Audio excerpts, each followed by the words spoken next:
starting with Wednesday, got a couple options here on the board, guys. Pick and choose who you like.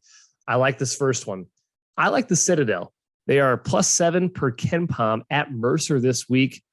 Mercer beat them at their place. Possible revenge angle for Citadel. And Jim, Mercer's had some injury issues last couple games, really the entire year.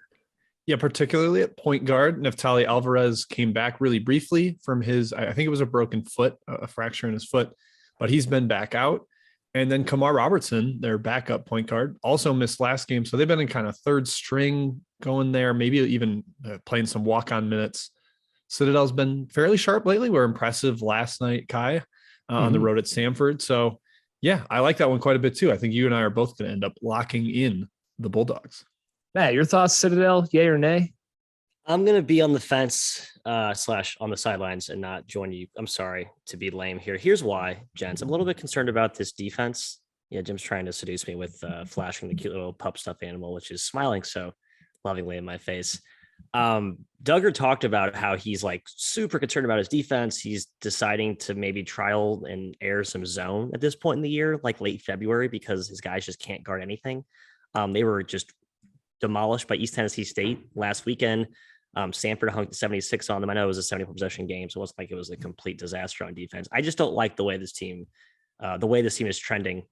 So I know they just covered, but I'm sorry, staying away. I think Mercer pops them inside. They don't like you either, to be honest. I hate not backing our boys in uniform, Jim, but I guess that makes me a Quaker or whatever, if I'm not pro, whatever. A pacifist, Matthew? Pacifist. Yeah. Are Quakers also pro anti-war? I'm sure they're pacifists. The Citadel's defense, the concern, but they can shoot. They can get hot. They can bomb. Arguably the best player in the conference. So a fun team to bet on in the money line special. Guys, other options here. We'll run down the list real quick. Bradley heading to Missouri State. Bradley, of course, a tough Missouri Valley squad.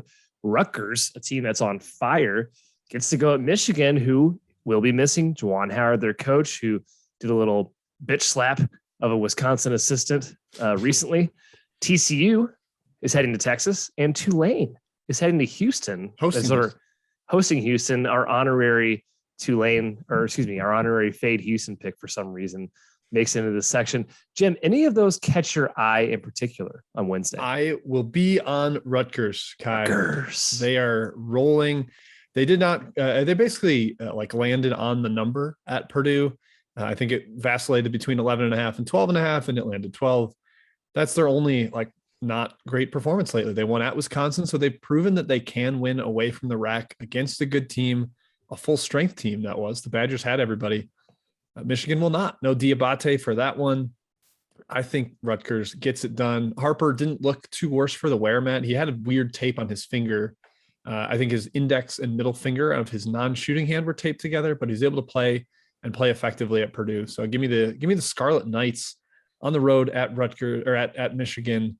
Although, Phil Martelli taking over is no downgrade from Juwan Howard, but I still like the Scarlet Knights.